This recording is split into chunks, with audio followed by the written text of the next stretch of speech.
آپ نے نام سنا انڈونیشیا کا؟ انڈونیشیا میں جب شادی ہوتی ہے، یہاں تو شادی ہوتی ہے کیا پوچھتے؟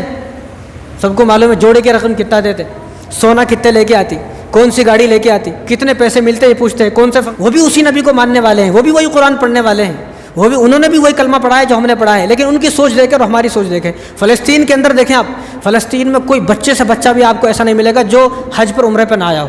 جس بیت اللہ شریف کی طرف ہم رخ کر کے نماز پڑھتے ہیں، بھئی ایک تو چلو غریب آدمی ہے لیکن پھر بھی وہ حج نہیں کرتا ہے، یہ اس کی محرومی ہے، یہ بدنصیبی ہے۔ ایسا آدمی یہ سوچے کہ اللہ مجھ سے ناراض ہے، اللہ مجھ سے کس حد تک ناراض ہو چکا ہے، اللہ مجھے اپنے گھر بلانا نہیں چاہتا، اللہ کو میرے پیسے پسند نہیں ہے، میرا آنا اللہ کو پسند نہیں ہے۔ اگر اللہ کو میرا آنا پسند ہوتا تو بیت اللہ شریف کے اللہ مجھے بلاتے، حالانکہ میرے پاس کروڑوں روپے ہیں، لاکھوں روپے ہے۔ اس لیے میں کہتا ہوں کہ حج کا تعلق مال سے نہیں ہے، حج کا تعلق نصیب سے ہے، حج کا تعلق توفیق سے ہے۔ اگر حج کا تعلق مالداری سے ہوتا تو دنیا کا ہر مالدار حجی ہوتا۔ میں نے یہاں پر پڑھا لا الہ الا اللہ محمد رسول اللہ، کتنا ثواب ملا؟ ایک مرتبہ کہنے کا ثواب ملا۔ یہی کلمہ آپ بیت اللہ شریف جا کر پڑھو گے، کعبے کے سامنے بیٹھ کر پڑھو گے تو آپ کو 1,00,000 کلمہ پڑھنے کا ثواب ہے۔ حضور صلی اللہ علیہ وسلم نے ارشاد فرمایا، طواف جو آدمی کرتا ہے، طواف کے ہر قدم پر ایک قدم رکھا، ایک طواف کرنا کوئی آسان کام نہیں ہے، 7 چکر لگانا کوئی حلوہ نہیں ہے۔ جو گئے ہیں ان سے پوچھو جا کر طواف کتنا کڑا کام ہوتا ہے۔ آدمی ایک قدم رکھے طواف کرنے پر تو ہر ایک قدم پر اس کے مسلم شریف کی روایت ہے، سنیں آپ یہ حدیث۔ حضور نے ارشاد فرمایا، قیامت کے دن میدان حشر قائم ہوگا اور تمام لوگ اللہ کے سامنے بیٹھے ہوں گے تو اللہ سب کو اٹھائیں گے، بھائی تو اٹھ جا، ٹوٹ سب کو اٹھائیں گے، وہ اٹھ جائیں گے تو اللہ فرمائیں گے جاؤ جنت میں جاؤ۔ انہوں نے بولا کہ اللہ حج، ہم کبھی ہندوستان سے کبھی باہر نہیں گئے، کبھی حیدرآباد سے باہر نہیں گیا، میں نے کب کیا، میں نے حج کیا ہی نہیں ہے۔ تو اللہ فرمائیں گے اس وقت، یہ مسلم شریف کی روایت ہے، غریب آدمی جو ہے وہ لکھ لے اس بات کو دل پہ، تو اللہ فرمائیں گے جب حاجی حج کرنے جاتے تھے دل تڑپتا تھا۔ حضرت حسین احمد مدنی رحمۃ اللہ علیہ تو جب حج کا موسم آتا تو آپ روتے تھے، جب ان کا کیا کرتا، دل کرتا تو گھومتے اور حضور سے سلام کرتے، السلام علیکم یا رسول اللہ، تو پیچھے سے آواز آتی، وعلیکم السلام یا حسین۔ الحمد للہ رب العالمین والصلاة والسلام علی سید الانبیاء والمرسلین ونحن على ذلك لمن الشاہدین والشاکرین والحمد للہ رب العالمین۔ اما بعد فاعوذ باللہ من الشیطان الرجیم، بسم اللہ الرحمن الرحیم۔ وَلِلَّهِ عَلَى النَّاسِ حِجُّ الْبَيْتِ مَنِ اسْتَطَاعَ إِلَيْهِ سَبِيلًا وَمَن كَفَرَ فَإِنَّ اللَّهَ غَنِيٌّ عَنِ الْعَالَمِينَ۔ وقال تعالى وَأَذِّن فِي النَّاسِ بِالْحَجِّ يَأْتُوكَ رِجَالًا وَعَلَى كُلِّ ضَامِرٍ يَأْتِينَ مِن كُلِّ فَجٍّ عَمِيقٍ۔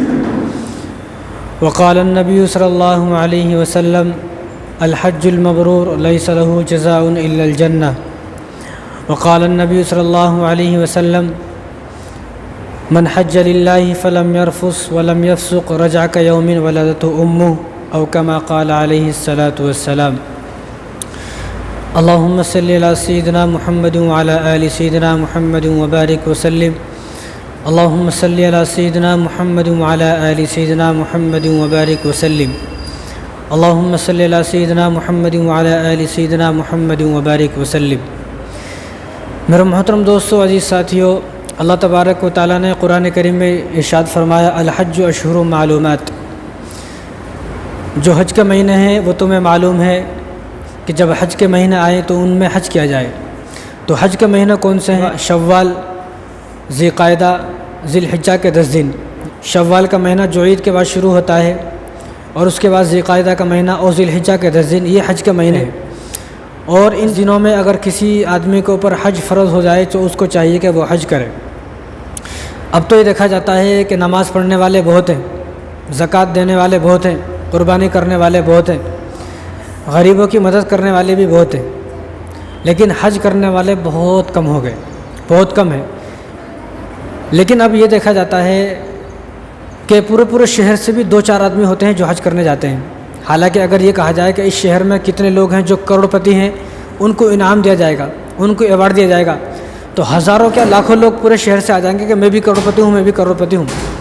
لیکن جب حج کے ایام آتے ہیں، حج کے دن آتے ہیں، جب یہ دیکھا جاتا ہے انہی شہروں میں، یہ دیکھا جاتا ہے کہ ان شہروں میں حج کرنے والے صرف چند لوگ ہیں، صرف چند لوگ۔ جب ڈھونڈتے ہیں تو معلوم ہوتا ہے کہ ہمارے پورے شہر سے 2 آدمی گئے، 3 آدمی گئے، بعض گاؤں ایسے ہے کہ پورے گاؤں سے کوئی بھی نہیں گیا۔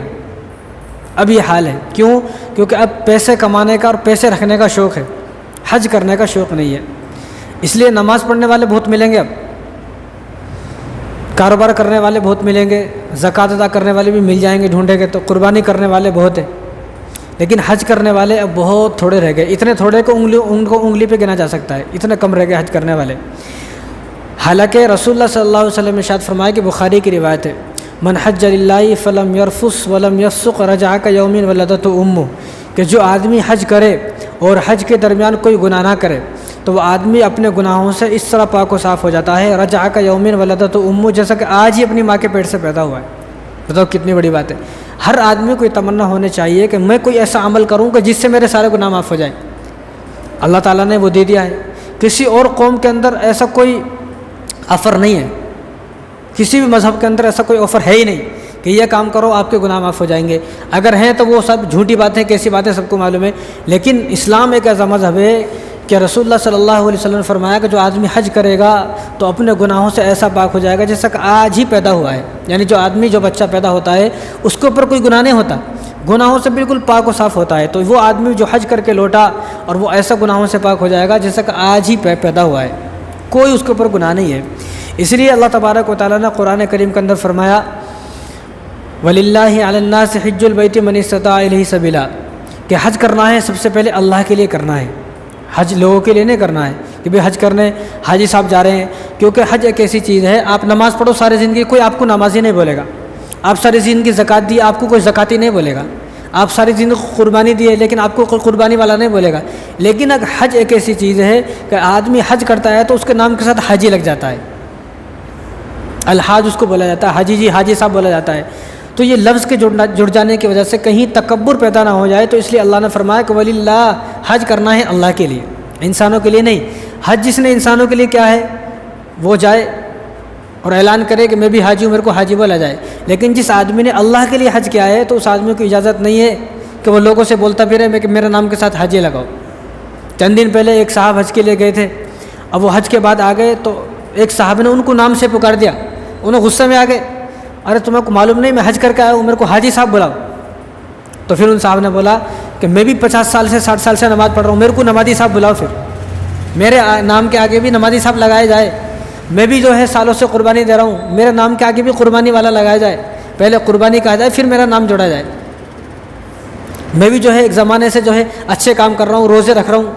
تو جب ہمارے اتنے سارے کام کرنے کے باوجود نام کے آگے وہ نہیں لگتا، حج ایک ایسا نعمت ہے کہ وہ حاجی کے سامنے حاجی لگ جاتا ہے، کوئی بھی آدمی اس کے نام کے سامنے حاجی لگ جاتا ہے، تو حج کرنے سے کہیں تکبر پیدا نہ ہو جائے، تو اس لیے اللہ نے فرمایا کہ وَلِلَّهِ، حج اللہ کے لیے کرنا ہے، اور آگے فرمایا کہ وَلِلَّهِ عَلَى النَّاسِ حِجُّ الْبَيْتِ مَنِ اسْتَطَاعَ إِلَيْهِ سَبِيلًا، کہ اللہ کے لیے حج فرض ہے انسانوں پر، کہ بیت اللہ شریف کا حج فرض ہے، من استطاع الیہ سبیلا، ہر اس آدمی پر فرض ہے کہ جس آدمی کے پاس اتنا مال ہو، اتنی طاقت ہو، اتنی ہمت ہو، اس کے پاس اتنا مال ہو کہ جس مال کے ذریعے سے وہ مکے تک پہنچ جائے، کعبے تک پہنچ جائے، مدینہ منورہ تک پہنچ جائے، تو ایسا آدمی پر حج فرض ہے۔ اب 2024 میں اگر کسی کے پاس 5 سے 6 لاکھ روپے سیونگ ہے، اس کے پاس اپنا گھر ہے، گاڑی ہے، اس سے فارغ ہے، اب الگ سے 6 لاکھ روپے ہیں، تو اس آدمی کو پر حج فرض ہو جائے گا، نہیں کرے گا تو گنہگار ہوگا، کرے گا تو اس کو کیا ملے گا؟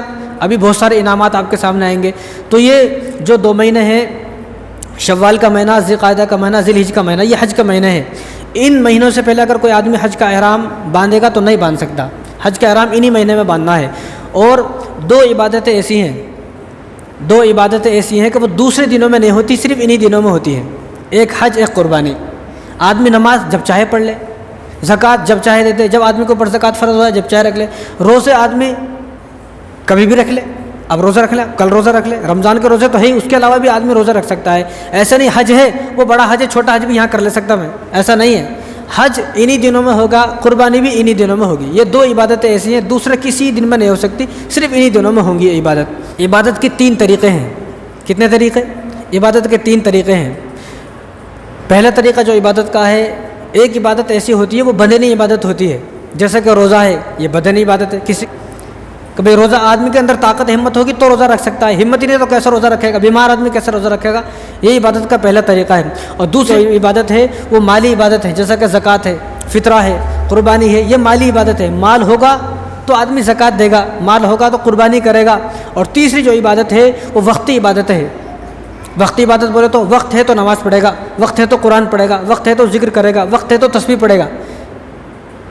تو یہ 3 طریقے ہیں عبادت کا. لیکن حج ایک ایسی عبادت ہے کہ اس میں پیسہ بھی چاہیے، وقت بھی چاہیے، مال بھی چاہیے، اس میں ساری چیز چاہیے، بدن بھی چاہیے.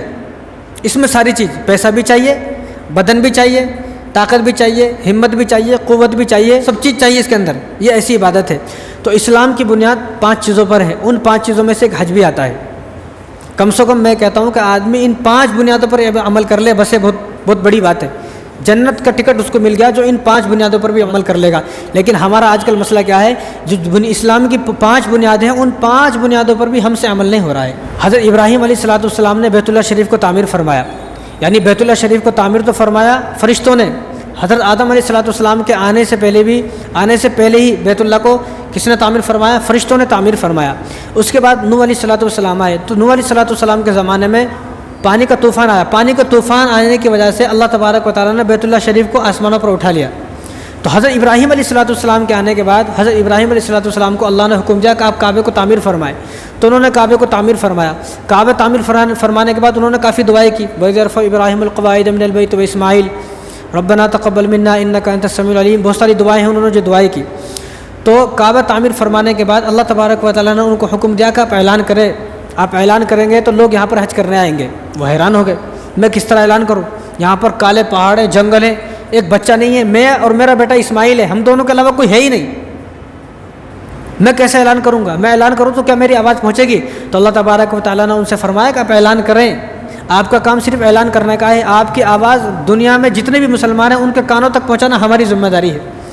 تو حضرت ابراہیم علیہ السلام جبل ابو قبیس مکے کے اندر ایک پہاڑ ہے، اس پہاڑ کے اوپر چڑھے اور آپ نے اعلان کیا وَأَذِّن فِي النَّاسِ بِالْحَجِّ يَأْتُوكَ رِجَالًا وَعَلَىٰ كُلِّ ضَامِرٍ يَأْتِينَ مِن كُلِّ فَجٍّ عَمِيقٍ. اعلان کیا کہ اللہ تعالیٰ فرما رہے کہ آپ اعلان کرو. جب آپ اعلان کریں گے تو لوگ یہاں دوڑ کر آئیں گے، لوگ یہاں پیدل آئیں گے، لوگ یہاں اپنی اونٹنیوں پر چل کر آئیں گے. اور ان کی اونٹنیاں ایسی ہوں گی پتلی دبلی ہو جائیں گی، کیونکہ لوگ دور دور سے سفر کر کے آئیں گے. جب دور سے سفر کر کے لوگ آئیں گے تو اس زمانے میں اونٹ چلتے تھے، تو اونٹ سے جب آئیں گے تو ان کی اونٹنی جب چلیں گے تو طاقتور ہوں گی. یہاں پہنچتے پہنچتے اونٹ دبلی ہو جائیں گی، کیونکہ وہاں کھانے کے لیے نہیں ہے، زیادہ ریگستان کا علاقہ تھا اس زمانے کے اندر. تو حضرت ابراہیم علیہ السلام نے جب اعلان کیا تو اللہ تبارک و تعالیٰ نے ان کے اس اعلان کو جتنے بھی قیامت تک مسلمان آنے والے ہیں ان تمام کے کانوں تک اس آواز کو پہنچایا. جو اس وقت ماں کے پیٹ میں بچے تھے ان کے کانوں تک بھی اس آواز کو پہنچایا. جو عالم ارواح کے اندر تھے ابھی تک پیدا نہیں ہوئے ان کے کانوں تک بھی پہنچایا. تو ان لوگوں نے جب اس آواز کو سنا تو انہوں نے لبیک کہا، میں حاضر ہوں، لبیک میں حاضر ہوں. تو جس آدمی نے جتنی مرتبہ لبیک کہا ہوگا وہ اپنی زندگی میں اتنا ہی حج کرے گا. جس نے ایک مرتبہ لبیک کہا، ان کی آواز سن کر عالم ارواح کے اندر جب ہم لوگ پیدا نہیں ہوئے بلکہ عالم ارواح کے اندر تھے، 5000 سال پہلے کی بات ہے. تو جس آدمی نے جتنی مرتبہ لبیک کہا وہ اتنی ہی مرتبہ حج کرے گا. تو دعا کریں کہ ہم نے بھی لبیک کہا ہو، زیادہ نہیں تو کم سے کم ایک مرتبہ تو ہم سب نے لبیک کہا ہو، کیونکہ جو آدمی جتنی مرتبہ لبیک کہا اتنی ہی مرتبہ وہ حج کرے گا. اور حج کے لیے اللہ تبارک و تعالیٰ ہر سال نہیں بلا رہے. نماز دن میں 5 بار ہے، قربانی ہر سال ہے، زکوٰۃ ہر سال ہے، روزے ہر سال ہے. لیکن حج کیا ہے؟ زندگی میں صرف ایک بار ہے. کیونکہ محنت مشقت بہت ہے حج کے اندر، بہت محنت ہے، بہت مشقت ہے. کسی حاجی سے پوچھیں کہ 5 دن وہ سو نہیں سکتا ہے، 8 ذی الحجہ سے لے کر 12 ذی الحجہ تک وہ سو نہیں سکتا ہے، نہ وہ کھا سکتا ہے، نہ وہ چین سے بیٹھ سکتا ہے. یہ 5 دن کچھ سکون کے ہے نہیں، بہت مشقت ہے حج کے اندر. اس لیے اور پیسہ بھی زیادہ لگتا ہے. تو اسی اللہ تبارک و تعالیٰ حج کے لیے جو بلا رہے ہیں زندگی میں صرف ایک بار بلا رہے ہیں. اور کس کو بلا رہے ہیں؟ کہ جس آدمی کے پاس سامان سفر ہو، یعنی اس کے پاس اتنا مال ہو جس مال کو خرچ کرتے کرتے کرتے کرتے مکہ پہنچ جائے اور خرچ کرتے کرتے اس مال کو اپنے گھر آ جائے. پہلی چیز. دوسری چیز، اس آدمی کے پاس سواری ہو. اب تو سواری، پہلے زمانے کی سواری اونٹ رہتے تھے، خچر رہتے تھے، گھوڑے رہتے تھے، لیکن اب تو بالکل آسان ہے. پہلے جب جاتے تھے تو اتنا محنت کا تھا، پہلے جو سفر کرنا 6 مہینے میں لوگ وہاں پہنچتے تھے. اب ایک بار اپنے گھر سے چلا تو دوبارہ زندہ آئے گا کہ نہیں آئے گا نہیں معلوم. وہ زمانے میں جب حج کرنے جاتے تھے کہ ہو سکتا ہے راستے میں مر جائے، ہو سکتا ہے پیاس سے مر جائے، بھوک سے مر جائے، کوئی پانی کا انتظام نہیں تھا، نہ کوئی چھت ہے کچھ نہیں ہے. وہ زمانہ اتنا مشقت کا تھا، پھر بھی لوگوں نے حج کیا. لیکن آج کتنا آسان ہے، آج اتنا آسان ہے کہ فجر کی نماز یہاں پڑھا تو ظہر وہاں پڑھ لیتا، 4 گھنٹے میں وہاں پہنچ جاتا ہے. اتنا آسان ہے. لیکن اس کے باوجود بھی کوئی نہ کرے تو کیا کر سکتے ہیں. دوسرا، کسی کے پاس سواری ہو. اور تیسری جو چیز ہے وہ یہ کہ ایک آدمی اپنے گھر سے چلا. اب گھر سے چلنے کے بعد مکہ پہنچا، مکے سے آنے تک اس کے جو گھر والے ہیں پیچھے، اس کے گھر کے اندر اس کی اولاد ہیں، بیوی ہے، اس کے جو بیٹے بیٹیاں ہیں جو بھی ہیں، یہ اس کے آنے تک ان کو اتنا نان و نفقہ ہے، اتنا خرچہ ہے کہ وہ کھا سکتے ہیں اس کے آنے تک، تو اس آدمی پر حج فرض ہے۔ یعنی 3 چیزیں، ایک سامان سفر ہو، ایک سواری ہو، اور اس کے جو گھر والے پیچھے رہے گا ان کے لیے نان و نفقہ ہو، اتنا خرچ ہو کہ اس کے آنے تک وہ اس خرچے اپنا خرچہ چلا سکے، اپنا گھر کا خرچہ چلا سکے، تو ایسے آدمی پر حج فرض ہے۔ اور کوئی آدمی یہ نہ سوچے کہ میرے پاس جو مال ہے میں کیوں حج کرنا جاؤں، یہ مال اللہ نے دیا ہے۔ 1 منٹ میں اللہ بیماری ایسی بھیج سکتے ہیں کہ اس بیماری سے سارا مال ختم ہو جائے گا۔ تیری بیماری ختم نہیں ہوگی، بیماری سے تو آزاد نہیں ہوگا، ٹھیک نہیں ہوگی، لیکن یہ مال ختم ہو جائے گا۔ تو جس اللہ نے مال دیا ہے وہ اللہ اپنے گھر بلا رہا ہے، اس لیے تاکہ تو میرے گھر آئے، اس لیے میں نے تجھے مال دیا ہے۔ میں نے مال دینے کا مقصد یہ ہے کہ تو میرے گھر آئے، میرے گھر کو دیکھے۔ ہر آدمی کی تمنا ہوتی ہے کہ وہ حج پر جائے، ہر آدمی کی تمنا ہوتی ہے ایک بار تو میں اپنی آنکھوں سے بیت اللہ شریف کو دیکھوں، ایک وہ کعبہ کہ پوری زندگی جس کی طرف ہم رخ کر کے نماز پڑھ رہے ہیں، ہر آدمی کا چاہتا ہے، دل یہ چاہتا ہے کہ میں بھی اس کعبے کو ایک مرتبہ دیکھوں، جہاں میرے نبی پیدا ہوئے میں اس جگہ کو دیکھوں۔ اور ہر نبی، کتنے نبی اس دنیا میں آئے، 1.25 لاکھ نبی اس دنیا میں آئے، ہر نبی بیت اللہ شریف گئے ہیں۔ حضرت آدم علیہ السلام کو اللہ تبارک و تعالیٰ نے جو جنت سے اتارا وہ ہندوستان کے اندر اتارا، سری لنکا کے اندر، اس وقت اکھنڈ بھارت تھا۔ تو حضرت آدم علیہ السلام ہندوستان سے پیدل چل کر 300 مرتبہ بیت اللہ شریف گئے حج کرنے کے لیے، ہندوستان سے پیدل۔ اب لوگ یہ کہتا ہے کہ میں پہلا انسان ہوں پیدل حج کرنے والا، او بھائی اس سے پہلے بھی کر چکے تھے آدم علیہ السلام۔ آدم علیہ السلام 300 مرتبہ، کیونکہ ان کی عمر 1000 سال تھی، تو 300 مرتبہ حج کرنے گئے ہیں ہندوستان سے وہ آدم علیہ السلام مکہ۔ یعنی کچھ تو بات ہوگی بھائی، کچھ تو بات ہوگی جو سارے نبی گئے ہیں، اور 1.25 لاکھ نبی میں سے کوئی نبی ایسے نہیں ہے جو حج کرنے نہ گئے ہوں، ہر نبی وہاں پر گئے ہیں۔ تو جہاں ہر نبی گئے ہیں، ہر نبی کا قدم مبارک جہاں پر لگا ہے، ہر نبی نے جس بیت اللہ شریف کو بوسہ دیا ہے، تو ہمارا بھی بوسہ وہاں پر لگنا چاہیے، ہمیں بھی اس کو چومنا چاہیے۔ ہم پوری زندگی جس کی طرف رخ کر کے نماز پڑھ رہے ہیں، ایک مرتبہ تو زندگی میں ایسا وقت آئے کہ ہم اس کو دیکھیں۔ اور مسلم شریف کی روایت ہے، رسول اللہ صلی اللہ علیہ وسلم ارشاد فرمایا کہ اے مسلمانوں، اے مومنوں، اللہ تبارک و تعالیٰ نے تم پر حج کو فرض کر دیا ہے، من اراد الحج فلیتعجل، کہ جب تم حج کا ارادہ کر لو تو فوراً جلدی سے حج کرو۔ اگر آدمی حج کا ارادہ کر لے گا تو یہ سوچے گا ارے حج کر رہا ہوں، حج میں تو 5 لاکھ روپے ہونا، 5 لاکھ روپے سن کر شیطان بھگا دے گا۔ 5 لاکھ تو پلاٹ لے سکتے، 5 لاکھ کے تو گاڑی لے سکتے، 5 لاکھ کے تو شادی کر سکتے، 5 لاکھ میں تو بہت بڑا کاروبار کر سکتے، شیطان بھگا دے گا۔ اس لیے حضور نے فرمایا من اراد الحج فلیتعجل، جب حج کا ارادہ ہو جائے، جب تمہارے پاس اتنے پیسہ ہو جائے تو فوراً حج کرو، پہلی فرصت میں حج کرو۔ ترمذی شریف کی روایت ہے، حضرت عبداللہ ابن عمر رضی اللہ تعالیٰ عنہ نے پوچھا یا رسول اللہ، وہ کون سی چیزیں ہیں کہ جن چیزوں سے آدمی پر حج فرض ہو جاتا ہے، وہ کون سی چیزیں ہیں؟ تو حضور صلی اللہ علیہ وسلم نے 3 چیزوں کے بارے میں فرمایا کہ سامان سفر، اس کے پاس اتنا سامان ہو جو میں نے ابھی بتایا آپ کو، سامان سفر اتنا مال ہو کہ جس مال کے ذریعے سے مکہ پہنچ جائے، پہلی چیز، اور دوسری چیز اس کے پاس سواری ہو، اور تیسری چیز اس کے آنے تک جو اس کے گھر والے ہیں ان کے لیے اتنا خرچہ ہو کہ اس کے آنے تک اس خرچہ برداشت کر سکے۔ اور جب حج فرض ہوا، حج کب فرض ہوا؟ 9 ہجری کے اندر حج فرض ہوا۔ جیسے ہی حج فرض ہوا تو رسول اللہ صلی اللہ علیہ وسلم مجبوری کی وجہ سے، اتنی جنگیں چل رہی تھی تو آپ صلی اللہ علیہ وسلم کو تھوڑی تکلیف تھی، نہیں جا سکے، تو آپ صلی اللہ علیہ وسلم نے حضرت ابوبکر صدیق رضی اللہ تعالیٰ کو امیر بنایا اور ان کے ساتھ تمام صحابہ کو بھیجا کہ آپ حج کرنے جاؤ، کیونکہ اس سال حج فرض ہو چکا ہے، جب حج فرض ہو جائے تو فوراً جاؤ۔ میں نہیں جا سکا۔ پھر اگلے سال 10 ہجری کے اندر آپ صلی اللہ علیہ وسلم حج کرنے گئے، اور آپ صلی اللہ علیہ وسلم جیسا کہ حج کر کے لوٹے، تو حج کر کے لوٹنے کے بعد آپ صلی اللہ علیہ وسلم ذی الحجہ کے مہینے کے اندر واپس لوٹے، تو ذی الحجہ کے بعد کیا مہینہ آتا ہے؟ محرم، صفر، ربیع الاول، اور آپ صلی اللہ علیہ وسلم 10 ہجری میں حج کرنے گئے، جس کو حجۃ الوداع بھی کہتے ہیں، اور آپ صلی اللہ علیہ وسلم نے 4 عمرے کیے۔ یہ بھی یاد ہونا چاہیے مسلمانوں کو کہ حضور نے 4 عمرے کیے، 1 حج کیا، اور ان میں 4 عمروں میں سے 3 عمرے آپ صلی اللہ علیہ وسلم نے ذی القعدہ کے مہینے میں کیے، جو یہ مہینہ چل رہا ہے ذی القعدہ کے مہینے میں، تو اس مہینے میں چاہیے کہ عمرہ کرے، تو حضور نے 3 عمرے اس مہینے میں کیے اور 1 عمرہ حج کے ساتھ کیا۔ تو حضور صلی اللہ علیہ وسلم ذی الحجہ کے مہینے میں آئے، آنے کے 3 مہینے کے بعد آپ صلی اللہ علیہ وسلم کی وفات ہو گئی۔ یعنی یہ دیکھیں آپ کہ 9 ہجری کے اندر حج فرض ہوا تو حضور نے یہ نہیں کہا ٹال مٹول چلو اگلے سال جائیں گے، حضور نے اسی سال حضرت ابوبکر صدیق رضی اللہ عنہ کو امیر بنایا، ان کے ساتھ تمام صحابہ کو بھیجا کہ آپ حج کرنے جائیں۔ لیکن مسلمانوں کی عجیب بہانہ ہے، آج مسلمانوں کے پاس پیسہ ہے، اتنا پیسہ ہے جا سکتا ہے، آج ہمارے ہندوستان میں تو اتنی کم تعداد ہو گئی حاجیوں کی، بس گن سکتے ہیں انگلیوں پر اتنے حج کرنے والے ہیں۔ ورنہ انڈونیشیا، آپ نے نام سنا انڈونیشیا کا، انڈونیشیا میں جب شادی ہوتی ہے، یہاں تو شادی ہوتی ہے کیا پوچھتے؟ سب کو معلوم ہے جوڑے کی رقم کتنا دیتے، سونا کتنے لے کے آتی، کون سی گاڑی لے کے آتی، کتنے پیسے ملتے یہ پوچھتے ہیں، کون سے فنکشن ہال میں کتنے طرح کے کھانے ہوتے۔ یہاں یہ بدنصیبی ہماری، یہ محرومی ہے، یہ اللہ کی لعنت ہے ہمارے اوپر کہ ہم لوگ یہ پوچھ رہے ہیں۔ انڈونیشیا کے اندر جب شادی ہوتی ہے، شادی جس کی ہوتی ہے انہیں 50 سال کا ہوتا نہیں ہے، 18-20 سال 22 سال کا لڑکا ہوتا ہے شادی، جب شادی ہوتی ہے تو شادی سے پہلے پوچھتے ہیں کہ اس نے حج کیا کہ نہیں کیا، حج کیا کہ نہیں کیا۔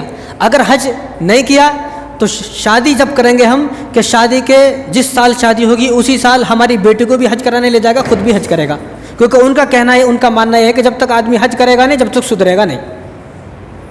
اور ہمارے یہاں کیا ہے، ایک وقت کی نماز نہیں پڑھتا، دنیا بھر کا شرابی ہے، ساری عیب ہے اس کے اندر، کوئی بات نہیں، پیسے مل رہے تو بس ہے بھائی، پیسے مل رہے تو، لڑکی کا بابا ہے، دنیا بھر کا شرابی ہے، کبابی ہے، زنا خور ہے، سود کا کاروبار کرتا ہے، لیکن اگر معلوم ہو گیا کہ 2-4 لاکھ روپے شادی میں ملنے والے ہیں تو آنکھ بند کر لیتا بھائی، آنکھ بند کر کے کر لیتا۔ وہاں ان کو، وہ بھی مسلمان ہیں، وہ بھی اسی نبی کو ماننے والے ہیں، وہ بھی وہی قرآن پڑھنے والے ہیں، وہ بھی، انہوں نے بھی وہی کلمہ پڑھا ہے جو ہم نے پڑھا ہے، لیکن ان کی سوچ دیکھیں اور ہماری سوچ دیکھیں۔ فلسطین کے اندر دیکھیں آپ، فلسطین میں کوئی بچے سے بچہ بھی آپ کو ایسا نہیں ملے گا جو حج پر عمرے پہ نہ آیا ہو۔ فلسطین سے بیت اللہ شریف 1300 کلومیٹر دور ہے، صرف 1300 کلومیٹر دور، لیکن ہر فلسطینی حاجی ہے، جو حج نہیں کر سکتا، جس کا نمبر نہیں آتا وہ عمرہ ضرور کرتا ہے۔ بچہ فلسطین کا، وہ انہوں نے بیت اللہ شریف کی زیارت کی ہوئی ہے۔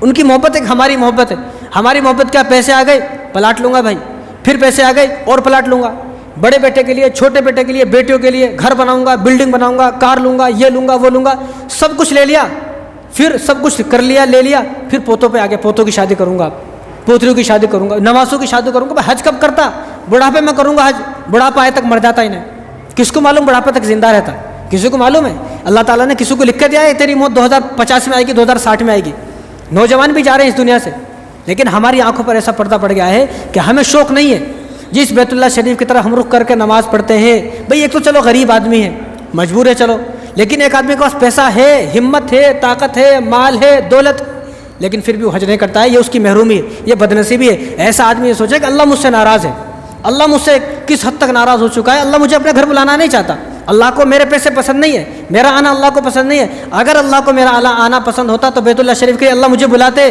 حالانکہ میرے پاس کروڑوں روپے ہے، لاکھوں روپے ہے۔ اس لیے میں کہتا ہوں کہ حج کا تعلق مال سے نہیں ہے، حج کا تعلق مال سے نہیں ہے، حج کا تعلق نصیب سے ہے، حج کا تعلق توفیق سے ہے۔ اگر حج کا تعلق مالداری سے ہوتا تو دنیا کا ہر مالدار حاجی ہوتا۔ دیکھیں آپ اپنی بستی میں، اپنے شہر میں کتنے لوگ ہیں مالدار، ان میں سے کتنے کم لوگ ہیں حاجی۔ حج کا تعلق نصیب سے ہے، حج کا تعلق اللہ سے محبت کی علامت ہے، حج کا تعلق توفیق سے ہے کہ جس کو توفیق ملتی ہے، اللہ کو جس کا مال پسند ہوتا ہے، جو آدمی اللہ کو پسند ہوتا ہے، اللہ جس کو اپنا قرب دینا چاہتے ہیں، اپنے گھر بلانا چاہتے ہیں، اب اس کے پاس مال ہو یا نہ ہو، اللہ اس کے لیے اسباب نکال دیتے ہیں۔ لیکن ہمارے اتنے بہانے ہیں، اللہ رحم کرے۔ سب سے پہلے ہمارا بہانہ کیا ہے، ہم یہ بہانہ لگاتے ہیں، مسلمان اگر کسی کو بولے بھائی آپ مالدار ہو آپ حج کرنے جائے، ارے مول صاحب ہمارے یہاں ماحول نہیں ہے حج کرنے کا، ہمارے یہاں حج کرنے کا ماحول نہیں، ہمارے خاندان میں سے کوئی گیا ہی نہیں۔ اس لیے میں ان لوگوں کو بولتا ہوں آپ کے یہاں فلم دیکھنے کا تو بڑا ماحول ہے، آپ کے یہاں جہیز لینے کا تو ماحول ہے، آپ کے یہاں سنیما ہال جانے کا بھی ماحول ہے، آپ کے یہاں سود کا کاروبار کرنے کا بھی ماحول ہے، آپ کے یہاں جو ہے ظلم کرنے کا ہر طرح کا ماحول ہے، لیکن آپ کے یہاں پر حج کا ماحول نہیں ہے۔ حج کا ماحول نہیں تو آپ ماحول بنائیں، آپ شروعات کریں۔ جب آپ اپنے خاندان میں حج کی شروعات کرو گے تو آپ کو دیکھا دیکھ جتنے بھی لوگ جائیں گے ان سب کا ثواب آپ کو ملے گا۔ بعض لوگ یہ بہانہ لگاتے ہیں پہلے نماز تو پڑھ لوں، میں نمازی نہیں پڑھتا، پہلے میں نمازی بنوں گا، ورنہ لوگ یہ بولیں گے نماز پڑھتا نہیں حج کو چلا۔ بھائی جب آپ حج کر کے آؤ گے، آپ کا حج قبول ہوگا تو آپ نمازی بھی بن جاؤ گے۔ کھانا چھوڑا کبھی، بھائی میں کھانا نہیں کھاؤں گا، کیوں؟ میں نماز نہیں پڑھتا ہوں، پہلے میں نماز پڑھوں گا پھر کھانا کھاؤں گا۔ کھانے کے بارے میں کبھی سوچا؟ شادی کے بارے میں کبھی سوچا؟ کسی چیز کے بارے میں ایسا نہیں سوچا۔ حج کے بارے میں یہ کہ میں نماز نہیں پڑھتا، ابھی میں داڑھی نہ رکھتا، پہلے میں داڑھی رکھ لوں، پہلے میں نمازی بن جاؤں، پہلے میں اچھا انسان بن جاؤں۔ بھائی اچھا انسان بنانے کے لیے اللہ وہاں پر بلا رہے ہیں، اچھے لوگوں کی زندگی سدھر گئی ہے بیت اللہ شریف جا کر، تو کوئی بہانہ لگنے والا نہیں ہے۔ اس لیے بعض لوگ بہانہ لگاتے ہیں کہ میرے بچوں کی شادی ہو جائے گی۔ بچوں کی شادی جب بچے چھوٹے چھوٹے ہیں، بھی مالدار ہے، پیسہ ہے، لیکن بہانہ لگا رہا ہے جب بچوں کی شادی ہوگی جب جاؤں گا۔ بچوں کی شادی کب ہوتی ہے بھائی؟ جب تک تو زندہ رہتے کہ نہیں رہتا۔ اور حج جو ہے وہ جوانی کا حج ہے۔ جو حاجی حج کرنے جا رہے ہیں، جو آگے ان سے پوچھو ان کا کیا حال ہے۔ جو بھی بوڑھا آدمی حج کرنے جاتا ہے انہیں آنے کے بعد یہ بولتا ہے بھائی یہ تو جوانوں کا کام ہے، یہ ہمارا کام نہیں ہے۔ بوڑھا آدمی یہاں سے وہاں تک پیدل نہیں چل سکتا، اور وہاں 5 دن تک لگاتار پیدل چلنا ہے۔ کتنے دن؟ 5 دن، 8 ذی الحجہ سے لے کر مینا ہے، مزدلفہ ہے، عرفات ہے، پھر مینا ہے، پھر تینوں شیطانوں کو 3 دن تک ککڑیاں مارنا ہے، قربانی کرنا ہے، حلق کرانا ہے، 5 دن مسلسل آدمی جو ہے سکون ہے ہی نہیں، سو ہی نہیں سکتا، خیمے لگانے کی اجازت نہیں ہے۔ عرفات میں خیمے لگا سکتے ہو، مزدلفہ میں کون خیمے لگانے دے گا؟ مزدلفہ میں صرف آسمان ہے اور تم نیچے ہو، تمہارے اوپر کوئی چھت آدمی لگا ہی نہیں سکتا، خیمہ اجازت ہی نہیں ہے، خیمہ لگا دے تو حج ہی قبول نہیں ہوگا، کہ ساری رات آسمان کے نیچے رہنا، دعا کرنا ہے۔ تو جب آدمی جاتا ہے تو معلوم ہوتا رہے یہ تو جوانوں کا کام ہے، بوڑھا آدمی کو کام نہیں ہے۔ میں آپ کو بولوں بالاجی نگر پیدل چل کر جاؤ، 70 سال کا آدمی 60 سال کا آدمی کیسے جائے گا حج؟ یہ بالاجی نگر پیدل جائے گا تو اس کی حالت خراب ہو جائے گی، 2 دن تک کھاٹ پہ پڑا رہے گا، وہ اٹھے گا نہیں پلنگ سے۔ اور یہ حج کا معاملہ ہے، تو حج جو ہے وہ جوانی کا ہے، بڑھاپے کا نہیں ہے۔ جب اللہ نے جس کو مال دے دیا وہ اسی وقت حج کرے۔ بعض لوگ یہ خیال کرتے ہیں میرے والد صاحب حج نہیں کرے تو میں نہیں کرنا، پہلے والد صاحب حج کریں گے، اگر والد صاحب سے پہلے میں حج کرا تو میرا حج قبول نہیں ہوگا۔ یہ بھی بیوقوفی ہے۔ حج جس پر فرض ہے، جس کے پاس مال ہے، حج اس کو کرنا ہے۔ کبھی آپ نے کہا کہ میرے والد صاحب کھانا کھائیں گے تو میں کھانا کھاتا ہوں، میرے والد صاحب گھر بنائیں گے تو میں گھر بناتا ہوں، میرے والد صاحب جو ہے کاروبار کریں گے تو میں کاروبار کرتا ہوں۔ کوئی بولتا ہے ایسا؟ کوئی بھی نہیں بولتا۔ والد صاحب سے پہلے گھر بنا لیا، والد صاحب سے پہلے دکان کھولا، والد صاحب سے پہلے کاروبار کرا، والد صاحب سے زیادہ پیسے ہیں۔ لیکن حج کے معاملے میں کیا ہے؟ پہلے میرے والد صاحب کریں گے، والد صاحب۔ اب لوگوں نے یہ اڑا بھی دیا ہے کہ والد صاحب سے پہلے اگر کوئی آدمی حج کرے گا تو اس کا حج قبول نہیں ہوگا۔ کسی بیوقوفی ہے۔ والد صاحب کے لیے الگ روزے ہیں، والد صاحب اپنے نماز کا الگ حساب دیں گے، آپ اپنی نماز کا الگ حساب دیں گے۔ کسی نے کہا کہ میرے والد صاحب نماز نہیں پڑھتے ہیں، پہلے انہوں نماز پڑھنا پھر میں نماز پڑھتا ہوں، کوئی بھی نہیں بولتا۔ سب کو معلوم ہے کہ والد صاحب اپنی نماز کا الگ حساب دیں گے، ان کا الگ حساب ہوگا، ان کی الگ قبر بنے گی، ان کا الگ حساب و کتاب ہوگا، ان کے جو نامہ اعمال ہے وہ الگ تولے جائیں گے، آپ کے الگ تولے جائیں گے، آپ دونوں کو ایک قبر میں نہیں ڈالا جائے گا، ان کا الگ۔ تو والد صاحب سے جس آدمی کے پاس جب پیسے آ گئے وہ اسی وقت حج کرے، جب بھی پیسے آ جائیں، بالغ ہونے کے بعد فوراً، شادی اس کی ہوئی ہو یا نہ ہوئی ہو۔ بعض لوگ یہ بہانہ لگاتے ہیں کہ عقیقے سے پہلے حج نہیں کر سکتے، عقیقہ نہیں کرا تو حج کر لے تو حج نہیں ہوتا۔ کیسی بیوقوفی ہے؟ عقیقہ ایک سنت عمل ہے، حج فرض ہے۔ جس آدمی پر حج فرض ہو گیا اس کو عقیقہ وقیقہ کا کچھ دیکھنا نہیں ہے۔ عقیقے کی کتنی فکر ہے، یہاں بہنوں کی وراثت کھا گیا اس کی فکر نہیں ہے، بھائیوں کا حق کھا گیا اس کی فکر نہیں ہے، لوگوں کی زمینوں پر قبضہ کر کے بیٹھا اس کی فکر نہیں ہے، لیکن عقیقے کی فکر ہے جو کہ سنت ہے، مستحب عمل ہے۔ عقیقہ 7 دن 14 دن 21 دن کرے گا تو سنت، اس کے بعد مستحب عمل ہے، نہیں کرے تو بھی چل جاتا، نہیں کرے تو بھی چل جاتا۔ عقیقہ کا حج سے کوئی تعلق نہیں ہے، عقیقہ ایک الگ چیز ہے، حج ایک الگ چیز ہے۔ اس لیے کوئی بہانہ نہ لگائیں، حج کے معاملے میں کوئی بہانہ چلنے والا نہیں ہے۔ بعض لوگ یہ بہانہ لگاتے ہیں ہمیں تو ثواب کا پتہ ہی نہیں، تو پوچھیں بھائی، یہ بہانہ نہیں لگے گا، آپ کو ثواب کا پتہ نہیں ہے تو آپ آئیں ہم سے پوچھیں، کس سے پوچھیں آپ؟ جس پر آپ کو یقین ہے اس سے پوچھیں تو آپ کو پتہ چلے گا حج کے بارے میں۔ تو حج کی اتنی فضیلتیں ہیں، اتنا فضیلتیں ہیں کہ بتائے تو وہ 2-3 گھنٹے بھی کم ہے، اس کی اتنی فضیلتیں ہیں۔ میں کچھ فضیلت آپ کو بتا دیتا ہوں۔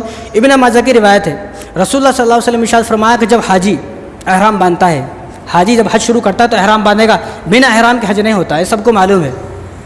حاجی جب احرام باندھتا ہے، احرام باندھ لیے، احرام باندھنے کے بعد، احرام آدمی دن میں باندھتا ہے چاہے رات میں باندھے، جب بھی باندھے، احرام باندھ لیا، احرام باندھنے کے بعد جو یہ سورج ہے، ابن ماجہ کی روایت ہے، حضرت جابر رضی اللہ عنہ فرماتے ہیں حضور نے مجھ سے ارشاد فرمایا، اے جابر، احرام باندھ لیا حاجی نے، اب احرام باندھنے کے بعد یہ سورج جو غروب ہوگا رات کو، جب یہ سورج غروب ہوگا تو تیرے سارے گناہ لے کر غروب ہوگا، تیرے اوپر کوئی گناہ باقی نہیں ہوگا، تو اس دن گناہوں سے احرام باندھنے کے بعد ایسا پاک ہو جائے گا جیسا کہ آج ہی اپنی ماں کے پیٹ سے پیدا ہوا ہے۔ اور ترمذی شریف کی روایت ہے، حضور نے ارشاد فرمایا جب حاجی احرام باندھ لیتا ہے اور احرام باندھنے کے بعد فوراً ایک لفظ، ایک جملہ ہے جس کو تلبیہ کہا جاتا ہے، حاجی اس تلبیہ کو شروع کر دیتا، اب کچھ پڑھنا نہیں ہے، اب آپ کو کیا پڑھنا ہے؟ اب تلبیہ پڑھنا ہے۔ آج کل تو محرومی بدنصیبی یہ ہے کہ ہمیں تلبیہ بھی یاد نہیں ہے۔ کیا ہے تلبیہ؟ لبیک اللہم لبیک، لبیک لا شریک لک لبیک، ان الحمد والنعمت لک والملک لا شریک لک۔ جب آدمی احرام باندھنے کے بعد اس الفاظ کو، اس تلبیہ کو پڑھتا ہے، ترمذی کی روایت ہے، حضور نے ارشاد فرمایا اس کے دائیں طرف جتنے بھی درخت ہیں، جتنے بھی پتھر ہیں، اس کے بائیں طرف جتنے بھی درخت ہیں، جتنے بھی پتھر ہیں، وہ سب کے سب، کتنے ہیں میرے دائیں طرف پتھر؟ دنیا کے کونے تک چلے جاؤ، اربوں خربوں پتھر ہوں گے اور اربوں خربوں جھاڑ ہوں گے، درخت ہوں گے، تو دائیں طرف جتنے بھی درخت ہیں پتھر ہیں اور بائیں طرف جتنے بھی درخت ہیں پتھر ہیں، وہ سارے کے سارے پتھر درخت اس کے ساتھ یہ تلبیہ پڑھتے ہیں اور اس کے لیے مغفرت کی دعا بھی کرتے ہیں احرام باندھنے کے بعد۔ اور حضور نے ارشاد فرمایا کہ یہ بھی ابن ماجہ کی روایت ہے کہ حاجی اللہ کا مہمان ہے، ہمارے گھر کوئی مہمان آ جائے تو ہم اس کو لات مار کے بھگاتے نہیں، ہم اس کو پوچھتے ہیں آپ کو کیا چاہیے، آپ کیا کھانے میں پسند کریں گے، آپ جو چاہے، آپ کا جو دل کر رہا ہے آپ کے لیے ہم وہ بنائیں گے، کیا کھانا پسند کرتے ہو آپ، کتنا اکرام کرتے ہیں مہمان کا۔ اسی طرح جب حاجی حج کرنا جاتا ہے تو وہ بھی اللہ کا مہمان ہے، اللہ اس کے بارے میں فرماتے تو کیا مانگنا چاہتا ہے مانگ، ہم تیری ہر دعا قبول کریں گے۔ اور جب حاجی حج کر کے واپس لوٹتا ہے تو حضور نے ارشاد فرمایا رجع کا یومین ولدت امو، یہ بخاری کی روایت ہے، اور بخاری وہ کتاب ہے کہ جس کتاب کے اندر ایک بھی حدیث ضعیف نہیں ہے۔ حضور نے ارشاد فرمایا رجع کا یومین ولدت امو، جو حاجی حج کرنے کے بعد لوٹے گا تو ایسا لوٹے گا جیسے کہ آج ہی اپنی ماں کے پیٹ سے پیدا ہوا ہے۔ اور حضور نے ارشاد فرمایا، یہ ترغیب و ترہیب کی روایت ہے، ابو موسیٰ اشعری رضی اللہ عنہ فرماتے ہیں کہ جب حاجی حج کر لیا، قیامت کا دن ہوگا تو قیامت کی اللہ تعالیٰ تمام حاجیوں کو بلائیں گے اور فرمائیں گے کہ کھڑے ہو جاؤ، آپ کے خاندان میں جہنم میں جاؤ، آپ کے خاندان کے جتنے لوگ جہنم میں جا چکے ہیں یا جانے والے ہیں ان لوگوں میں سے 400 آدمی، کتنے 400 آدمی کو اپنے ساتھ جنت میں اپنے ساتھ لے کے جاؤ۔ ایک حاجی، خاندان میں سے ایک حاجی اگر بن گیا تو پورے خاندان کی مغفرت ہو گئی۔ ایک حاجی کو کہا جائے گا کہ 400 وہ لوگ جو جہنم میں چلے گئے یا جہنم کی لائن میں کھڑے ہوئے جہنم میں جانے والے ہیں ان میں سے 400 آدمیوں کو لے کر اپنے ساتھ جنت میں لے کر چلے جاؤ۔ اور جو بیت اللہ شریف کی تو ایسی عظمت ہے کہ بیت اللہ شریف میں ایک عمل 1 لاکھ کے برابر ہے۔ میں نے یہاں پر پڑھا لا الہ الا اللہ محمد رسول اللہ، کتنا ثواب ملا؟ 1 مرتبہ کہنے کا ثواب ملا۔ یہی کلمہ آپ بیت اللہ شریف جا کر پڑھو گے، کعبے کے سامنے بیٹھ کر پڑھو گے تو آپ کو 1 لاکھ کلمہ پڑھنے کا ثواب ہے۔ ایک قرآن یہاں پر پڑھا تو 1 ہی قرآن کا ثواب ہے، وہاں پر 1 قرآن پڑھو گے تو 1 لاکھ قرآن کا ثواب ہے۔ یہاں پر 1 یاسین پڑھو، 1 سورہ اخلاص پڑھو، 1 مرتبہ سبحان اللہ کہو، 1 مرتبہ الحمدللہ کہو، 1 مرتبہ اللہ اکبر پڑھو، 1 درہم صدقہ دو، 1 نیک کام کرو تو یہاں پر 1 ہی کا ثواب ملے گا۔ 1 رکعت نماز پڑھو تو 1 کا ثواب ملے گا، تو وہاں پر اگر 1 درہم صدقہ کریں گے، 1 رکعت نماز پڑھیں گے تو آپ کو 1 لاکھ نمازوں کا ثواب ملے گا۔ 1 لاکھ نماز کا ثواب ہے وہاں پر 1 کام۔ اب ہم نے جمعہ پڑھیں گے، جمعہ 2 رکعت پڑھے تو ہم کو 2 ہی کا ثواب ملے گا۔ اب مسجد میں آ کے پڑھے تو 27 کا ثواب ملے گا، 27۔ لیکن جو بیت اللہ شریف جائے گا، جمعہ پڑھے گا صرف 2 رکعت تو اس کو 1 لاکھ جمعہ پڑھنے کا ثواب ہے۔ بیت اللہ شریف میں 1 مہینہ رہا، 1 مہینے تو اس کو ایسا ہے کہ اس نے 1 لاکھ مہینے تک نمازیں پڑھی ہیں، 1 لاکھ مہینے تک اس نے عبادتیں کی ہیں، نیک کام کیے ہیں، کتنا زیادہ ثواب ہے۔ تو ایسی جگہ جانا چاہیے، نہیں جانا چاہیے۔ اور جب حاجی حج سے فارغ ہو جاتا ہے، جب اپنے گھر آتا ہے اور بیت اللہ شریف کا آخری دیدار کرتا ہے، جب وہ اپنے گھر آتا ہے تو اللہ تبارک و تعالیٰ اس کے استقبال کے لیے وہ مکے کی گلیوں میں فرشتوں کو ٹھہراتے ہیں، وہ فرشتے اسے سلام کرتے ہیں، مصافحہ کرتے ہیں۔ جب ایک حاجی حج کر کے واپس آتا ہے تو فرشتوں کو اللہ تعالیٰ حکم فرماتے ہیں، وہ فرشتے جو پورے سال نازل نہیں ہوتے ان فرشتوں کو اس دن اتارا جاتا ہے۔ جب حاجی حج کر کے آتا ہے تو فرشتہ اس کے دونوں کے کاندھوں کے درمیان ہاتھ مار کر شاباشی دیتا ہے، شاباش تمہارے سارے گناہ معاف ہو گئے، تمہاری مغفرت ہو گئی، تم بخشا اپنے گھر کو لوٹ جاؤ اور تم اپنی زندگی اب نئے سرے سے شروع کرو۔ کتنی زیادہ فضیلت ہے بیت اللہ شریف کی، لیکن مسئلہ یہ ہے کہ آج ہماری آنکھوں پر پردہ پڑ گیا ہے۔ آج ہم ایک پلاٹ لے لیے، دوسری پلاٹ لے لیے، گھر بنا لیے، بلڈنگ بنا لیے، یہ کر لیے، وہ کر لیے، سب کچھ کرنے کو تیار ہیں۔ 20 لاکھ کی گاڑی لے لیے، کون بولے آپ کو؟ یہ سائیکل چلانے والا بھی زندگی گزارتا ہے۔ 20 لاکھ کی گاڑی کی ضرورت نہیں، پہلے آپ حج کریں، اور حج نہ کرنے کی وجہ کیا ہے وہ بھی آپ کے سامنے آئیں گے۔ اور بیت اللہ شریف ایک ایسی جگہ ہے کہ بیت اللہ شریف پر ہر دن 120 رحمتیں نازل ہوتی ہیں۔ کتنی؟ 120۔ یہاں پر کوئی رحمتیں نازل نہیں ہو رہی، ہوں گی تو نہیں معلوم کسی کو، ہوں گی کہ نہیں ہوں گی۔ ہم جیسے گنہگاروں کو کہاں رحمتیں نازل ہوتی، ہم جیسا چندی چور جب تک موجود ہے کہاں رحمتیں نازل ہوں گی، لیکن وہاں پر کوئی بھی چلا جائے لیکن رحمتیں نازل ہوتی ہے۔ تو حضور نے ارشاد فرمایا کہ 120 رحمتیں کہ بیت اللہ شریف پر ہر دن نازل ہوتی ہے، اس میں سے 60 رحمتیں اس پر نازل ہوتی ہیں جو طواف کرتا ہے، ہر طواف کرنے پر۔ اور اللہ کی 1 رحمت کسی پر نازل ہو جائے تو اس کا بیڑا پار ہے، جنتی ہے وہ آدمی۔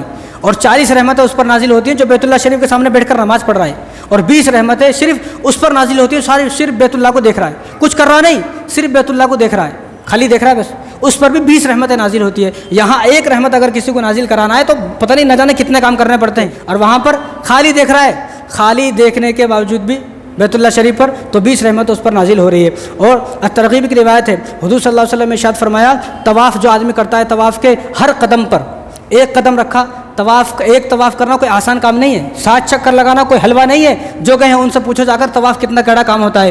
آدمی ایک قدم رکھے طواف کرنے پر تو ہر 1 قدم پر اس کے 70,000 گناہ معاف ہوتے ہیں، ہر قدم پر 70,000 گناہ معاف، 70,000 نیکیاں اس کو ملیں گی، اور 70,000 درجے اس کے بلند ہوں گے ہر 1 قدم پر۔ کتنے قدم ہیں کوئی گن سکتا ہے؟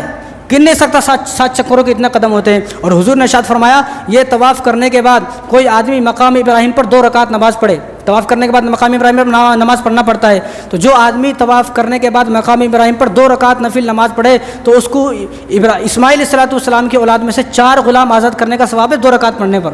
4 غلام آزاد کرنے کا مطلب یہ ہے، اگر کوئی آدمی 1 غلام اس وقت میں آزاد کرانا چاہتا ہے تو اس کو اپنی پوری پراپرٹی بیچنی پڑے گی، پوری پراپرٹی. اور یہاں کون بیچتا ہے پوری پراپرٹی؟ یہاں 4 غلام آزاد کرنے کا ثواب کس کو؟ جو صرف 2 رکعت نماز پڑھے. اور جو آدمی یہاں سے جائے گا اس کی جو سواری ہے اس سواری کے ہر قدم پر ایک نیکی، ہر قدم پر ایک گناہ، اور ہر قدم پر اس کا درجہ بلند ہوگا. اب سوال یہی کہ سواری پر تو کوئی بھی نہیں جا رہے، ایروپلین میں جا رہے ہیں، تو اس وقت کی جو سواری میں لوگ جاتے تھے ان سواری کے قدموں کو گنا جائے گا، اب اس کو نیکیاں دی جائیں گی. اور صفا مروہ کے درمیان جو آدمی صحیح کرے گا، دوڑ لگائے گا، تو اس کو 70 غلام آزاد کرنے کا ثواب ہے.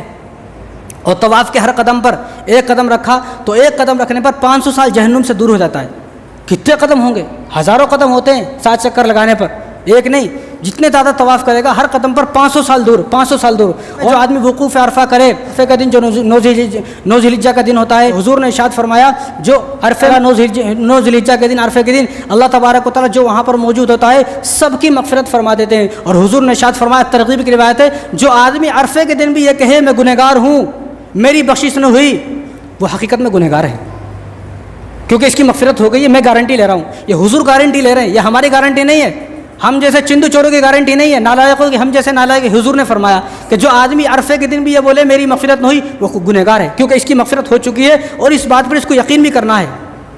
اور جتنا شیطان ذلیل ہوتا ہے عرفے کے دن، پورے سال میں اتنا کبھی شیطان ذلیل نہیں ہوتا. حضور نے ارشاد فرمایا کہ میں نے شیطان کو 2 دن ذلیل ہوتے ہوئے دیکھا. ایک مقام بدر میں، اس کو نہیں معلوم تھا آج 313 کو فتح ہوگی، تو شیطان اتنا رویا کہ مٹی اٹھا کر اپنے بدن پر اور اپنے جسم پر ڈالنے لگا، اپنے سر پر ڈالنے لگا کہ آج میری ساری محنت خراب ہو گئی. اسی طرح جس طرح میں بدر میں رویا تھا، اسی طرح شیطان اب عرفے کے دن روتا ہے کہ میری ساری سال کی محنت خراب ہو گئی. میں نے جس کو پوری زندگی گناہوں پر آمادہ کیا، گناہوں پر لگایا، آج اس کے گناہ معاف ہو گئے، آج اللہ نے اس کو بخش دیا، اس کی بخشش ہو جاتی ہے. اور اسی طرح جب آدمی سر منڈاتا ہے، سر منڈاتے نہیں، حلق کراتے حج کرنے کے بعد، وہ حلق کراتے، حلق کرنے کے بعد جو آدمی سر منڈاتا ہے تو ہر بال کے بدلے اس کو ایک نیکی ملتی ہے. کتنے بال ہیں؟ کوئی گن سکتا ہے؟ دنیا میں آج تک کوئی پیدا ہوا جو اپنے بالوں کو گن سکے؟ گن نہیں سکتا ہے کوئی آدمی، اپنے بالوں کو کوئی نہیں گن سکتا. تو ہر بال پر اس کو ایک نیکی ملے گی، ہر بال پر سر منڈائے گا. تو جو آدمی 1 حج کر لے تو اس نے اپنا فرض ادا کر دیا، 2 حج کر لے اللہ کو قرضہ دے دیا، 3 حج کر لیے تو حضور نے ارشاد فرمایا کہ اس کی کھال پر، اس کے بال پر اور اس کے جسم پر اللہ تبارک و تعالیٰ نے جہنم کی آگ کو حرام فرما دیا ہے. اور حج کرنے کے بعد، حج کر لیا اور حج کرنے کے بعد صرف مدینے گیا خالی زیارت کے لیے، کیونکہ 2 حج کا ثواب ملتا ہے. مدینے آنے کا صرف 1 حج کا ثواب ہے، مدینہ کا کچھ کرنا نہیں ہے، خالی روضہ مبارک کی زیارت کرنا ہے. روضہ مبارک کی بھی اتنی فضیلت ہے، اب اتنا وقت نہیں ہے، کسی وقت میں موقع پر بقرعید کے بعد میں آپ کو بتاؤں گا صرف. اور حضور نے ارشاد فرمایا جو آ کے میری روضہ مبارک کی زیارت کر لے وہ ایسا ہے کہ اس نے میری زیارت کر لی، اور جس نے 1 مرتبہ میری قبر مبارک کی زیارت کر لی تو میری شفاعت اس پر واجب ہو گئی.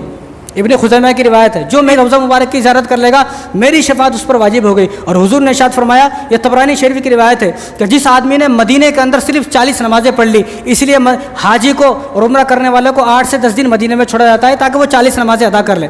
جو آدمی مدینے میں مسجد نبوی میں 40 نمازیں ادا کر لیتا ہے تو حضور نے ارشاد فرمایا اللہ تبارک و تعالیٰ نے اس کو جہنم سے آزاد فرما دیا، جہنم سے آزاد ہو گیا. اس لیے حضور نے ارشاد فرمایا، اس لیے حضرت عمر رضی اللہ عنہ فرماتے ہیں کہ حاجی جب حج کرنے کے بعد آتا ہے، حاجی حج کرنے کے بعد آتا ہے تو 20 ربیع الاول تک وہ جس کے لیے جو دعا کرتا ہے اللہ تبارک و تعالیٰ اس کو اس دعا کو ضرور قبول فرماتے ہیں.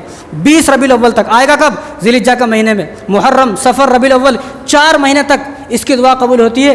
یہ حضرت عمر رضی اللہ عنہ نے فرمایا. اور ہماری آنکھوں پر آج پردہ ہے، حج کرنے کو تیار نہیں ہے. جو آدمی مالدار ہے، جس کو مال دیا اللہ نے، حج نہیں کر رہا، وہ کان کھول کر سن لے. حضور نے ارشاد فرمایا، ترمذی کی روایت ہے، حضرت علی رضی اللہ عنہ حدیث کا راوی ہیں، حضور نے ارشاد فرمایا کہ جس آدمی کے پاس مال ہے حج کر سکتا ہے، حج نہ کرے تو اس کو کہہ دو کہ یہودی ہو کر مرے، عیسائی ہو کر مرے، ہماری اس کے اوپر کوئی ذمہ داری نہیں ہے. اگر آپ کو معلوم ہو کہ سامنے عیسائی مر گیا، آپ کو معلوم ہو کہ یہودی مر گیا، آپ کو معلوم ہو کہ غیر مسلم مر گیا، آپ جاؤ گے اس کی نماز جنازہ میں؟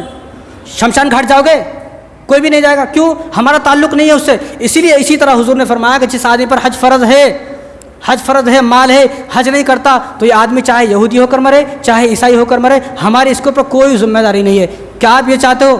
کوئی آدمی چاہتا ہے کہ میری ساری زندگی نماز پڑھوں، ساری زندگی قربانی کیا، ساری زندگی روزے رکھا، ساری زندگی نماز پڑھا، ساری زندگی سارے نیک کام کیا، لیکن حج نہ کرنے کی وجہ سے اس کا نام یہودی اور عیسائیوں میں آ گیا. اسی طرح در منصور کی روایت ہے، حضرت عبداللہ بن عمر رضی اللہ عنہ ارشاد فرماتے ہیں، حضرت عبداللہ بن عمر وہ ہیں جن کی تربیت حضور نے کی ہے.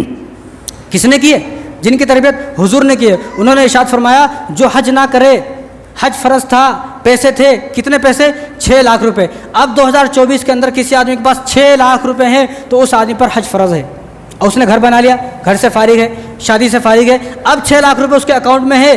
اب یہ سوچتا ہے مسلمان کسی کو پتہ نہیں میرے فون پہ گوگل پہ کتنے پیسے، اللہ کو پتہ ہے۔ حج اللہ کے لیے، وَلِلَّهِ عَلَى النَّاسِ، حج کس کے لیے؟ اللہ کے لیے۔ اللہ کو معلوم ہے کہ کس کے اکاؤنٹ میں کتنے پیسے ہیں۔ اب جس کے اکاؤنٹ میں 6 لاکھ روپے ہیں اس آدمی کو حج فرض ہے، وہ ہمیں دھوکہ دے سکتا ہے لیکن وہ اللہ کو دھوکہ نہیں دے سکتا۔ وَاللَّهُ خَبِيرٌ بِمَا تَعْمَلُونَ، علیم بذات الصدور ہے اللہ۔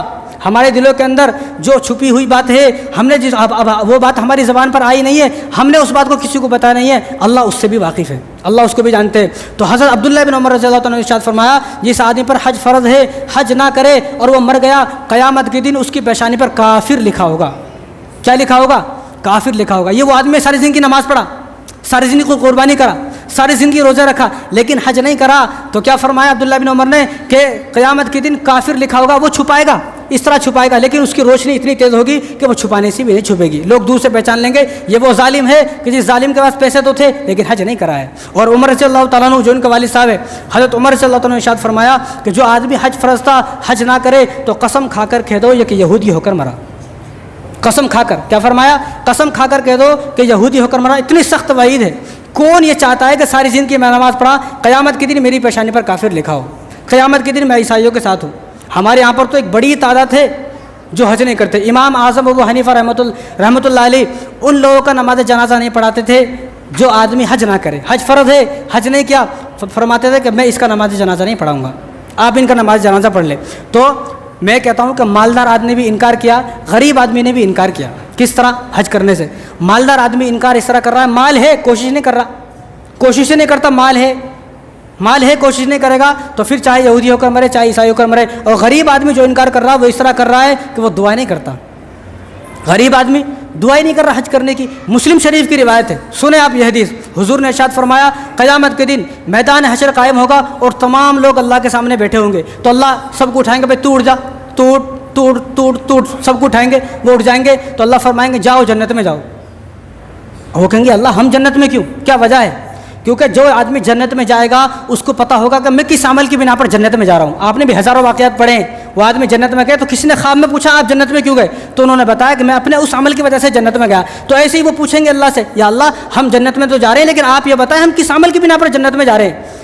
تو اللہ تعالیٰ فرمائیں گے تمہاری حج کی بنا پر، تمہاری حج کی برکتوں سے، تمہارے حج کو میں نے قبول کیا۔ انہوں نے بولے کہ اللہ حج ہم کبھی چنا پور سے باہر نہیں نکلے، ہندوستان سے کبھی باہر نہیں گئے، کبھی حیدرآباد سے باہر نہیں گیا، میں حج میں نے کب کیا، میں نے حج کیا ہی نہیں ہے۔ تو اللہ فرمائیں گے اس وقت، یہ مسلم شریف کی روایت ہے، غریب آدمی جو ہے وہ لکھ لے اس بات کو دل پہ، تو اللہ فرمائیں گے جب حاجی حج کرنے جاتے تھے دل تڑپتا تھا، دل روتا تھا، دعائیں کرتا تھا، یا اللہ دل بہت تڑپتا تھا، میں دعائیں کرتا تھا، رو رو کر دعائیں کرتا تھا، تو اللہ تعالیٰ فرمائیں گے جتنی مرتبہ تو نے دعائیں کی ہیں ہم نے تیرے نامہ اعمال میں اتنی حج لکھ دیے، ان حج کی برکت سے آج جنت میں جاؤ۔ کون دعا کرتا ہے؟ ہم لوگ سوچتے ہیں پیسہ نہیں ہے جانے تو جی نہیں جاتا۔ حج کا تعلق پیسوں سے نہیں ہے، حج کا تعلق اگر مالداری سے ہوتا، پیسوں سے ہوتا تو دنیا کا ہر مالدار حاجی ہوتا، دنیا کا ہر مالدار حاجی ہوتا، لیکن لاکھوں مالدار آپ کو ایسے ملیں گے لیکن حج نہیں کیا۔ حضرت حسین احمد مدنی رحمۃ اللہ علیہ، کون؟ حسین احمد مدنی رحمۃ اللہ علیہ، عمر ہو گئی، کافی عمر ہو گئی لیکن ان کے پاس یہ اسباب نہیں تھے حج کو جانے کے، تو جب حج کا موسم آتا تو آپ روتے تھے۔ 10 دن جو حج کے ہوتے ان 10 دنوں میں آپ روتے رہتے تھے، رات دن روتے رہتے۔ لوگ پوچھتے آپ رو کیوں رہے ہو، کیا وجہ ہے؟ تو آپ فرماتے تھے کہ لوگ اب طواف کر رہے ہوں گے،